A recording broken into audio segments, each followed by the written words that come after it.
اگر چینل پر نئے ہیں اور چینل کو ابھی تک سبسکرائب نہیں کیا ہوا تو جلدی سے چینل کو سبسکرائب کیجئے اور بیل آئیکن کو دبا دیجئے تاکہ جو میری نئی ویڈیوز آئیں گی۔ السلام علیکم ورحمۃ اللہ وبرکاتہ۔ ایک نئی ویڈیو کے ساتھ آپ کو اپنے چینل پر خوش آمدید کہتا ہوں۔ ناظرین محترم، ایک خبر آپ تک پہنچانا چاہتا ہوں، شاید آپ نے سن بھی لی ہو کہ بھارت میں ایک پیر ظریف چشتی نام اس کا بتایا جا رہا ہے۔ میں نے تو نام اس کا پہلی بار سنا، اور جب میں نے سنا تو سوچا کہ کیوں نہ اس کی جو ہسٹری ہے وہ دیکھ لی جائے کہ کس طرح کا یہ بندہ تھا، اور خود کو پیر تو کہلاتا ہے، اور اس نے اپنے جو رنگ ڈھنگ بنایا ہوا ہے، اپنی جو شکل بنائی ہوئی ہے، وہ عیسائیوں کا ایک جس کو وہ پوجتے ہیں نا، جس کے سامنے انہوں نے حضرت عیسیٰ علیہ السلام کی جو مورتی بنائی ہوئی ہے اس کے سامنے وہ کھڑے ہو کر اس کی عبادت کرتے ہیں، پوجتے ہیں، سیم ٹو سیم اگر آپ غور سے دیکھیں گے تو دونوں میں شبیہ ہے، دونوں ملتے جلتے ہیں۔ تو اس نے اس ٹائپ کا تھوڑا سا اپنا گیٹ اپ بنا رکھا ہے۔ اب یہ اللہ جانے، یہ خود کو تو سید کہتا ہے اور افغانستان سے اس کا جو ہے وہ تعلق ہے، اور اگر آپ اس کا بولنا سنیں گے نا تو آپ بھی تھوڑا سا مسکرائیں گے ضرور کہ یہ پیر کیسے ہو سکتا ہے اور بول کیسے رہا ہے، اور اس کی کچھ ایسے باتیں بھی ہیں تو میں آپ کو سنواتا ہوں۔ پہلے آپ وہ اس کی باتیں سن لیں، پھر اس کے بعد آگے بات کرتے ہیں۔ ایک افغانی جرمن میں بہت سالوں سے پریشان تھے، اس کو پاسپورٹ نہیں مل رہے تھے۔ جب پاسپورٹ نہ ملے، نہ گھر لے سکتے ہیں، نہ کچھ کر سکتے ہیں، بس ایک مہاجر کی طرح رہنے پڑتے اس کنٹری میں۔ جب مجھ سے تعویذ اور دعا لیا، اب خود سن لو، دیکھو کہ کیسے میرے دعا کی وجہ سے اس کو قبولی، اس کے پاسپورٹ کیسے مل گئے۔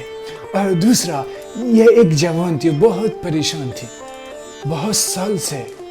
غریبی میں بسر کرتے تھے، 1 روپیہ بھی محتاج تھے۔ جب یہ کہتے ہیں کہ میں یا ظریف بابا ہمیشہ پڑھتے رہتے تھے، پھر میں ایک لاٹری لیا، اور جب آپ کا نام لیا، وہ لاٹری کو مارا، پھر بہت سارے لاکھوں پیسہ اس کے بدلے میں مجھ کو مل گیا۔ اب لوگ خود سن لو۔ چھم چھم ناچوں میں تو چھم چھم ناچوں، میں تو چھم چھم ناچوں، خواجہ ظریف حسن میں تو تو ناظرین، آپ نے ویڈیو دیکھی، اس میں اس نے کہا کہ ایک افغانستان کا ایک لڑکا تھا، اس کا پاسپورٹ وغیرہ اور پیسے وغیرہ گم گئے تھے، تو وہ بہت پریشان تھا، میرے پاس آیا تو میں نے دعا کی، اور میری دعا سے اس کا جو ہے وہ پاسپورٹ بھی مل گیا۔ اور ایک لڑکی کا اس نے ذکر کیا ویڈیو میں، تو میں اس سے پوچھنا چاہتا ہوں، اب پوچھ تو سکتا نہیں کیونکہ یہ اللہ کو پیارے ہو چکے ہیں، اور اللہ ان کی مغفرت فرمائے، اللہ تعالیٰ ان کے جو گناہ ہیں وہ معاف فرمائے اور ان کے ساتھ جو ہے بھلائی والا معاملہ فرمائے۔ ایسے بہت سارے پیر میں نے دیکھے ہیں جو دھمال ڈالتے ہیں اور درباروں پر جا کر رقص کر رہے ہوتے ہیں، ناچ رہے ہوتے ہیں، اور ان کے سامنے جو مرید آ رہے ہوتے ہیں ان سے بھی نذرانے، چندے اور پتہ نہیں کیا کیا لے رہے ہوتے ہیں، اور وہ بھی ان کے سامنے ایسے دھمال ڈال رہے ہوتے ہیں۔ اور چشتی سلسلہ میں جو کچھ ایسے سلسلے ہیں جنہوں نے اپنے الگ الگ جو ہیں وہ بنا رکھے ہیں، ان میں سے زیادہ تر میں نے جو دیکھا ہے وہ اس طرح کے رقص کر رہے ہوتے ہیں اور میوزک بج رہا ہوتا ہے پیچھے۔ تو اگر ان سے کہا جائے کہ بھائی یہ تو اسلام میں جائز ہی نہیں ہے، تو پھر یہ کہتے ہیں جی خواجہ معین الدین چشتی اجمیری رحمۃ اللہ علیہ نے میوزک کے ذریعے ان کو جو ہے وہ دین کی تبلیغ کی تھی ہندوؤں کو، تو یہ تو حرام نہیں ہے۔ تو بھائی میں آپ سے پوچھنا چاہتا ہوں، وہ جب وہ زمانہ تھا نا تو وہ بہت زیادہ ہندو تھے وہاں پہ، ٹھیک ہے، تو پھر پہلے انہوں نے تبلیغ کی اور دیکھا کہ کوئی ان کی بات نہیں سن رہا، تو پھر وہاں کے لوگ جو تھے وہ میوزک کو پسند کرتے تھے، تو آپ نے ان کا لباس اوڑھ کے ان کی طرح بن کے ان کو جو ہے وہ تبلیغ کی، تو پھر آپ نے 90 لاکھ مسلمانوں کو ہے وہ کلمہ پڑھا دیا۔ تو اب یہاں پر بھائی کون سی ایسی مجبوری آ گئی کہ آپ میوزک کے آگے ناچ رہے ہیں، رقص کر رہے ہیں؟ انہوں نے کوئی رقص تو نہیں کیا تھا، انہوں نے صرف اپنا پیغام پہنچایا تھا تھوڑی سی قوالی بنا کے۔ تو اس نے ایک اور بھی بات کہی، اگر اس سے پوچھا گا کہ آپ میوزک جو بجاتے ہیں تو یہ کہاں جائز ہے، تو اس نے ایک اور جو اپنے سے بات گھڑ دی کہ جب آپ صلی اللہ علیہ وسلم ہجرت کر کے مدینہ آئے تھے تو وہاں کی جو بچیاں تھیں انہوں نے میوزک پہ دف بجا کر آپ کا استقبال کیا۔ بھائی وہ دف بجانا جو ہے نا، وہ اس کو کچھ حد تک کچھ علماء نے کہا ہے کہ وہ بجا سکتے ہیں، لیکن اس کا بھی بجانا اتنا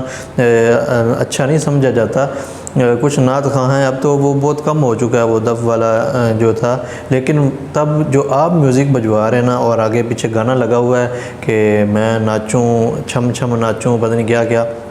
تو بھئی یہ کہاں پہ لکھا ہوا تھا؟ تو ایسے جو پیر ہیں نا، آپ نے ان لوگوں سے بچنا ہے، ایسے پیروں سے، اور جو خود کو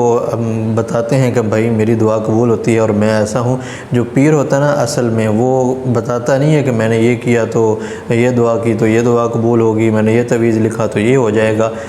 وہ اللہ کی عطا ہے، اگر آپ کے پاس ایسا کچھ علم ہے تو اس کو چھپا کے رکھیں، کسی کو بتانے کی کیا ضرورت ہے؟ جب وہ اس کا کام حل ہو جائے گا تو اس کو بھی پتہ لگ جائے گا کہ بھی میرے ساتھ یہ ہوا ہے، اور یہ پیر کافی اثر رکھتا ہے، اس کے ہاتھ میں کافی اثر بھی۔ آپ خود بتا رہے ہیں کہ بھئی میں یہ علاج کرتا ہوں تو یہ ہو جائے گا، میں دعا کرتا ہوں تو یہ ہو جائے گا۔ ایسے پیروں کو ہم مانتے ہی نہیں ہیں کسی طرح سے بھی، اور مفتی سلمان اظہری صاحب نے بھی اس کی مذمت کی ہے اور اس پیر کے بارے میں کافی انہوں نے کھل کر بات کی ہوئی ہے، تو انشاءاللہ اس پہ بھی کبھی ویڈیو بنائیں گے ہم۔ تو بس اتنی سی آپ سے عرض کرنی تھی کہ جو اس طرح کے جو پیر ہیں ان سے بچا جائے، اور کل تھوڑے دنوں پہلے ان کو گولی مار کے قتل کر دیا گیا ہے، جو ظریف چشتی صاحب تھے، اللہ پاک ان کی بخشش فرمائے اور ان کے صغیرہ جو کبیرہ گناہ ہیں ان کو معاف فرمائے اور ان کے ساتھ بخشش اور بھلائی والا معاملہ فرمائے۔ تو ویڈیو کو اگر آپ لائک کر دیں گے تو مہربانی ہوگی، اور اس کو بھی دوستوں کے ساتھ بھی شیئر کر دیجئے گا، چینل کو لازمی سبسکرائب کیجئے گا۔ ملتے ہیں اپنی اگلی ویڈیو میں، اپنا خیال رکھیے گا، اللہ حافظ۔